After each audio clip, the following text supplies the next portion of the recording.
Selamat sore murid-murid Miss. Apa kabar kalian semua di sana? Harapan saya kalian semua dalam kondisi yang sehat ya, apalagi di tengah masa musim penghujan ini, kesehatan itu sangat diperlukan ya.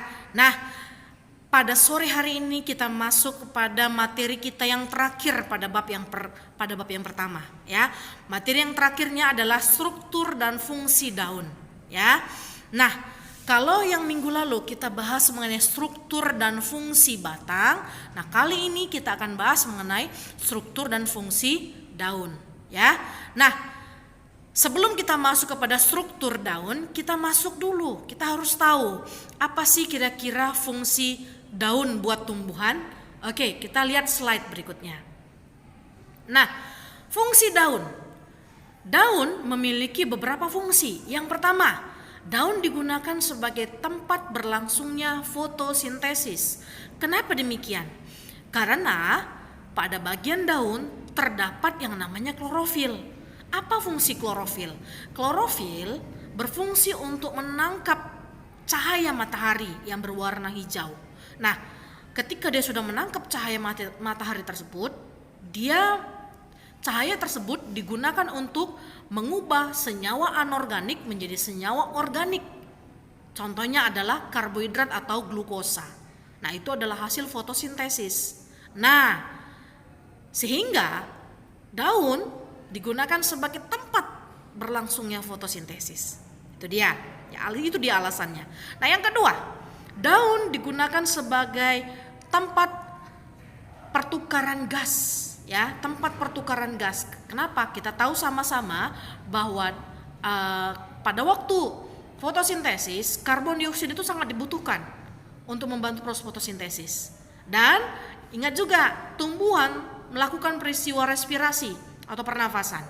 Dia mengambil karbon dioksida.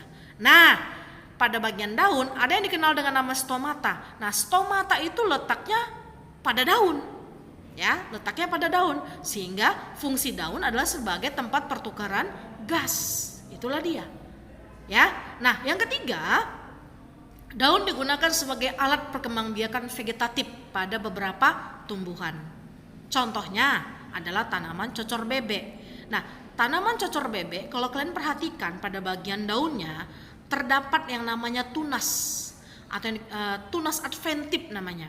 Sehingga ketika tanaman cocor bebek mau ditumbuhkan menjadi tanaman baru, nah cukup daunnya saja diambil lalu tancapkan ke dalam tanah. Nah, apa yang terjadi? Beberapa hari kemudian akan muncul yang namanya tumbuhan cocor bebek yang baru. Dan yang terakhir adalah tumbuhan juga perlu melakukan yang namanya penguapan atau evaporasi. Kenapa? Ketika terlalu banyak air, maka tumbuhan itu tidak bagus, ya. Apa akibatnya? Tumbuhan tersebut akan membusuk dan lama-kelamaan dia akan mati. Nah, sehingga kelebihan air itu perlu dilakukan pengeluaran lewat peristiwa penguapan tadi. Nah, sehingga daun itu digunakan sebagai tempat terjadinya evaporasi atau tempat terjadinya penguapan. Ya. Nah, itu dia. Itu adalah beberapa fungsi daun, ya. Oke. Bisa kalian perhatikan slide-nya ya. Nah, berikutnya kita perhatikan ya, tadi itu fungsi daun. Nah, sekarang kita masuk kepada struktur daun. Nah, kita seperti yang saya bilang tadi bahwa daun itu memiliki dua struktur sama seperti batang dan akar ya, yang kita bahas beberapa minggu yang lalu. Nah, struktur morfologi dan struktur anatomi. Struktur morfologi adalah struktur yang dapat dilihat menggunakan mata. Sedangkan struktur anatomi adalah struktur yang tidak dapat dilihat menggunakan mata tetapi membutuhkan alat bantuan. Nah, kita bahas satu persatu ya. Nah, kita bahas mengenai struktur morfologinya. Baik. Nah, kalian perhatikan. Nah, struktur morfologi satu daun ya, dikatakan satu daun itu lengkap ketika memiliki beberapa bagian. Yang pertama. Nah, ya kalian perhatikan gambar ya. Nah, yang pertama, daun itu harus memiliki yang namanya tangkai daun. Tangkai daun nama lain adalah petiolus. Yang kedua, daun itu harus memiliki yang namanya helaian daun atau yang dikenal dengan nama lamina. Dan yang ketiga, daun itu harus memiliki yang namanya pelepah daun atau yang dikenal dengan nama lainnya adalah itu batang dari urat-urat daun atau batang dari pertulangan daun. Nah, itu wajib punya. Ya, itu yang dikenal dengan nama daun lengkap. Ya. Oke. Nah, ini penjelasannya. Nah, yang saya jelaskan tadi ya, daun yang lengkap itu memiliki beberapa bagian. 1, 2, dan 3. Udah saya jelaskan tadi ya. Nah, kita lihat berikutnya. Ya. Struktur anatominya. Jadi ketika satu daun kita ambil, kita sayat, kemudian kita lihat di bawah mikroskop bagaimana penampakannya. Nah, seperti gambar itulah. Seperti gambar yang terdapat di slide inilah gambarnya. Ya. Nah, kalian lihat di gambar tersebut ada yang namanya jaringan epidermis. Jaringan epidermis adalah jaringan yang berada di atasnya dan yang berada di bawahnya. Sehingga jaringan epidermis ini berada di atas dan di bawah. Nah, fungsinya adalah ya melindungi jaringan yang ada di bawahnya. Kalau dia di atas, kalau dia di bawah, melindungi jaringan yang ada di bawahnya. Nah, berikutnya bisa kalian perhatikan di situ ada jaringan mesofil daun. Nah, jaringan mesofil daun ini terbagi, ada jaringan palisade dan ada jaringan spons. Dan yang terakhir ada yang dikenal dengan nama jaringan berkas pengangkut, ya, jaringan pengangkut yaitu silam dan floem. Oke, mari kita bahas satu persatu. Nah, ini dia. Yang pertama, jaringan epidermis. Jaringan epidermis letaknya pada bagian permukaan atas dan permukaan bawah, ya. Nah, biasanya jaringan ini seperti yang tadi saya bilang, fungsinya melindungi jaringan yang ada di bawah atau di atasnya, ya. Nah, dilindungi oleh yang namanya kutikula. Jaringan ini dilindungi oleh yang namanya kutikula. Apa itu kutikula, Bu? Kutikula itu kalau penampakannya itu seperti lilin. Nah, kita tahu lilin sama-sama itu mengurangi penguapan kan? Nah, itulah fungsinya. Ya. Jadi kutikula itu sendiri itu mencegah air keluar secara berlebihan dari daun supaya daun tersebut tetap memiliki kadar air yang normal. Nah, pada bagian daun terdapat yang namanya stomata dan trikoma. Ya, apa fungsi stomata?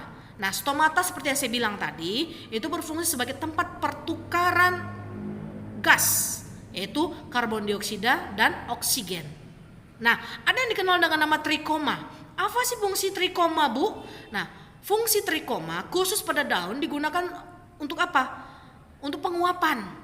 Ya, untuk tempat terjadinya penguapan sekaligus untuk melindungi daun dari gangguan sekitarnya. Ya. Nah, kita bahas lebih lanjut. Ternyata trikoma ini tidak hanya terdapat pada daun saja, tetapi pada bagian tumbuhan yang lain. Nah, ini dia. Fungsi trikoma. Kalau pada bagian akar digunakan sebagai penyerapan, untuk menyerap, membantu menyerap. Tadi sedangkan pada daun, ya tadi saya bilang untuk mengurangi penguapan dan untuk menghalangi adanya gangguan-gangguan yang datangnya dari lingkungan sekitar. Nah, pada bunga lonicera, rambut-rambut yang terdapat pada epidermis yang berbatasan pada petal mengeluarkan nektar. Tahu nektar kan? Nektar itu adalah madu, ya. Pada rambut kepala putik mengeluarkan perekat untuk melekatnya polen atau yang dikenal dengan nama serbuk sari.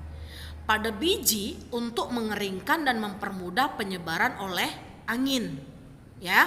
Nah, sedangkan secara umum dia berfungsi sebagai penahan partikuler. Ketika ada partikuler yang tidak baik masuk kepada bagian tumbuhan, dia yang mencegah.